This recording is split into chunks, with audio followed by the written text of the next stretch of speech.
रिश्ता महादेव से ऐसा मत बनाइए कि महादेव दे तो बहुत अच्छा है और जिस दिन न दे तो खराब हो जाइएगा महादेव। क्योंकि ऐसा रिश्ता तो हम अपने जगत में किसी से नहीं बनाते। नहीं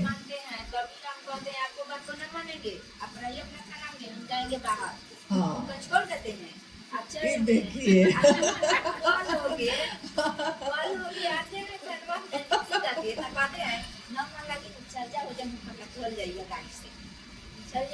अच्छा, आपके पति पुलिस में है?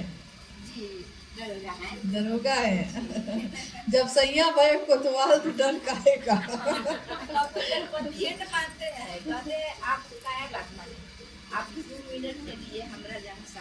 तो बाहर तो बेचारे बोल भी नहीं पाते होंगे कि बाहर का लोग सब उनका बात सुनता है और घर में आते हैं तो वो आपका बात सुनता है।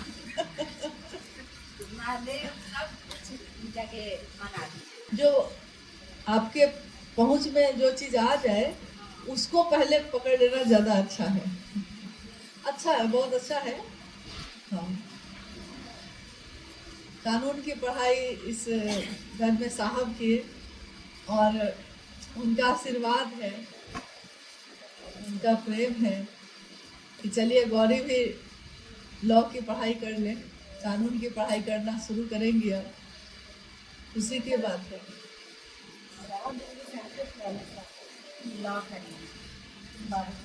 हम बोले नहीं, इतने साल पहले भी साहब ने जो बात कही है मेरा मन पूरा विश्वास करता है कि उन्होंने जो बात कही है वही होगा। इसीलिए आज इतनी हलचल होते हुए भी एक क्षण को भी मेरा मन इस बात के लिए चिंतित नहीं होता है कि कौन छोड़ देगा, कौन चुनवा बना लिया, कौन क्या कर लिया। इस बात के लिए हमको चिंता नहीं होती है। आदमी है, तकलीफ तो होती ही है, लेकिन चिंता नहीं होती है कि क्या होगा, कैसे होगा, क्योंकि हमको पता है कि साहब ने कहा है कि एक दिन शुरुआती दौर में शिव की शिष्यता में लोग बटेंगे जरूर, लेकिन एक दिन ऐसा होगा जब सारे लोग एक हो जाएंगे, सारे शिव के शिष्य एक मनसा वाचा कर्मणा चलेंगे। उन्होंने कहा है, इसलिए ये बात होके रहेगी। अब उसके बीच में हम लोग को जितना एक दूसरे से लड़ना होना है लोग लड़ ले, लेकिन होना वही है जो वो चाहे, होगा वही जो उन्होंने कहा है। हाँ, तो क्यों इसके लिए चिंता आप करें। साहब का टोपी वाला चर्चा पर मुझे ना एक बार सुने थे, हमको समझ में नहीं आया। क्या टोपी में? जो साग टोपी पहनने शुरू किए थे, सब गुरु भाई टोपी पहनने लगे, थोड़ा दूर से सुने का ना। अच्छा नहीं आया था इसलिए सुनने का, और कि राधा ही से थोड़ा बोले तो बस समझ जैसे हुआ क्या कि पहले तो साहब टोपी नहीं पहनते थे। ठंड के समय में हाथ से जो बुना हुआ रहता है ना टोपी, काले रंग की या सब कभी कभी सफ़ेद, ज़्यादातर काले रंग की, तो माँ बुनती थी। माँ को बुनने आता था खूब अच्छा, तो ऊन से बुनती थी। तो ठंडा के समय में साहब के सिर में ठंड लगती थी तो ठंडा में पहनते थे वो टोपी को। लेकिन जब माँ नीलम आनंद 17 जून 2005 को शिवलीन हुई तो बाल छिलाया जाता है ना, तो साहब ने उस समय सफ़ेद रंग का रुमाल अपने सिर पे बांधा और उन्होंने कहा, हॉल में हम लोग बैठे थे, तो साहब ने कहा कि ये मैंने नीलम की स्मृति में बांधा है तो ये बांधा रहेगा, पता ये रहेगा अब।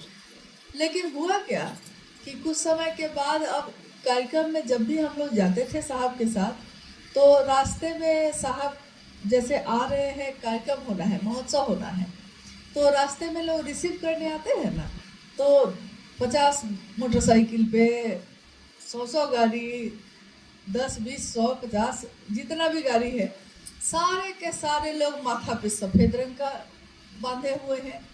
देखते देखते साहब उब गए कि हम क्यों बांधे, हमसे पूछा तुम, हम क्यों बांधे, मेरे बांधने का कुछ कारण था।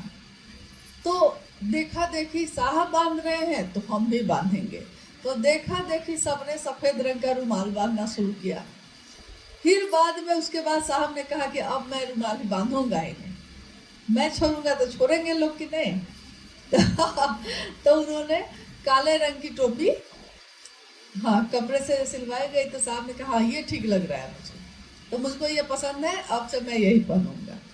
उसके बाद वो गर्मी हो, बारिश हो, ठंडा हो, लेकिन ज़्यादातर जगहों पे साहब काले रंग की टोपी पहनने लगे। देखा देखी बहुत लोग पहनने लगे, फिर काला रंग का टोपी सब पहनने लगे। जैसे साहब बैठते शिव चर्चा में लोग वैसे बैठने लगे। जैसे साहब को गले में प्रॉब्लम है, मतलब उनको गले में फुंसी जैसा कभी कभी हो जाता है, बोलते समय ना गला सूखता है उनको, तो इसके लिए ग्लास में पानी, थोड़ा हल्का सुसुम पानी हमेशा हम लोग रखते थे कि जैसे ही उनको गले में सूखा जैसा लगता था तो वो हाथ बढ़ा के पानी का ग्लास लेके 2 घूंट पी लेते थे, फिर रख देते थे। अब देखा देखी लोग ग्लास का पानी मंच पे, गुरु मंच पे रखने लगे। पानी का बोतल लेके लोग दौड़ने लगे। वरिष्ठ गुरु भाई आए हैं तो पानी का बोतल लेके लोग दौड़ने लगे, ग्लास में पानी लेके जाने लगे। ये भी साहब ने देखा। कोई पनवट्टा लेके घूमने लगे, पाँव पे पाँव चढ़ा के आबू पान निकाल के साहब वाले स्टाइल में खाने लगे। तो साहब ने एक दिन कहा कि मेरे जैसी टोपी तो पहन लोगे, मेरे जैसा पान भी खाने लगोगे, मेरे जैसे ग्लास में पानी लेके मंच पे पीने भी लगोगे, लेकिन मेरे जैसी नियत कहाँ से लाओगे? महादेव के लिए महादेव को मैंने चाहा है। महादेव को चाहने में मेरी नहीं थी कोई लोकेशना, न वित्तेषणा, न तो जो चतुष्टय होता है ना, अर्थ धर्म काम मोक्ष की कामना, ये सारी चीजें तो महादेव को गुरु बनाने और उनका काम करने के पीछे मेरी ऐसी कोई मनसा कभी थी ही नहीं, न है। लोकेशना मतलब कि लौकिक चीजों की चाहत, कि कोई मुझको ये दे देगा, कोई मुझको वो दे देगा। वित्तेषणा मतलब कि रुपए पैसे व्यापार का कोई काम, ऐसा मैंने शिव चर्चा में कभी किया ही नहीं। अर्थ धर्म, धर्म से मैंने जोड़ा ही नहीं कभी। काम मोक्ष, सुंदरियां मुझको मिल जाए, ऐसा मैंने कभी सोचा नहीं। हाँ, मोक्ष मुझको मिल जाए कि महादेव मुझको जीवन और मृत्यु के चक्र से मुक्त कर दीजिएगा, ऐसा हो जाए, ऐसा तो मैंने कभी सोचा नहीं।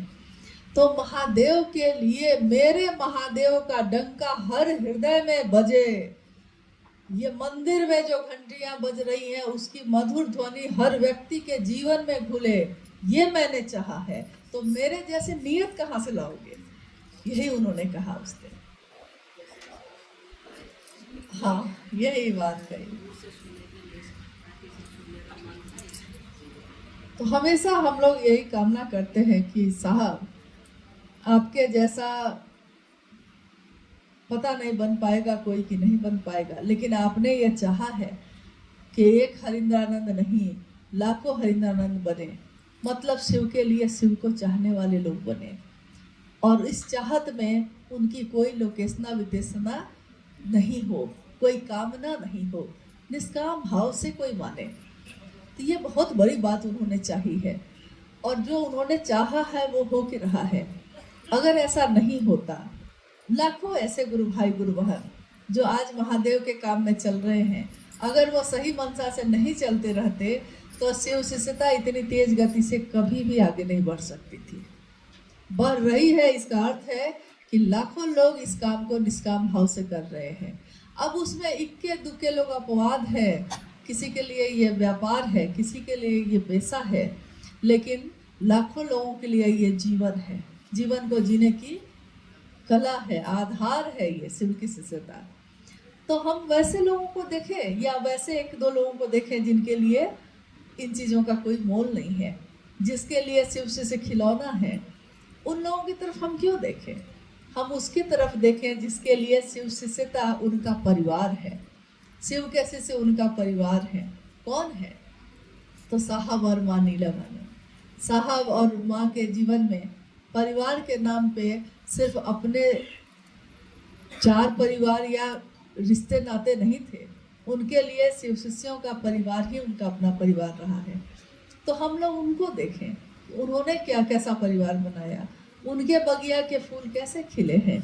और एक फूल जब खिलता है तो आप देखी होंगी कि एक फूल अगर खिला है और वो मुरझाता है, यानी उसका एक जीवन है ना, मुरझाया है ना, वो मुरझाने के समय तक उसमें असंख्य बीज पैदा होते हैं। वो खुद मुरझा के एक फूल अगर गिरता है तो उस एक फूल से असंख्य बीज पैदा होते हैं। उसको फिर से जमीन में लगा दीजिए तो कितने फूल फिर से पैदा हो जाते हैं। तो शिव के शिष्य जो भी सही मंशा से चल रहे हैं, वो देखने में जो एक लग रहे हैं, वो एक शिव के शिष्य लाखों लोगों को पैदा करते हैं। तभी गति चल रही है, तभी महादेव की दुनिया बनी हुई है। तो हमारी दुनिया में महादेव रहे, इसकी कामना साहब ने की है। तो साहब की इस कामना में, इस चाहत में हम सब भी अपनी चाहत मिलाते हैं। हे साहब, आपने महादेव के लिए महादेव को चाहा, हम सभी भी महादेव के लिए महादेव को चाहे, इसी का आशीर्वाद दे दीजिए। इस स्थल पे उनको नमन करते हुए हम सबका मन उनसे यही मांगता है, और जो आप मांगेंगे वो आपको मिलेगा।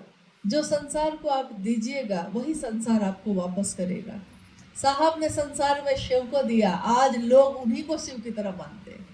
मतलब शिव से नजदीक होना उन्होंने साहब से सीखा, कैसे हुआ जाता है।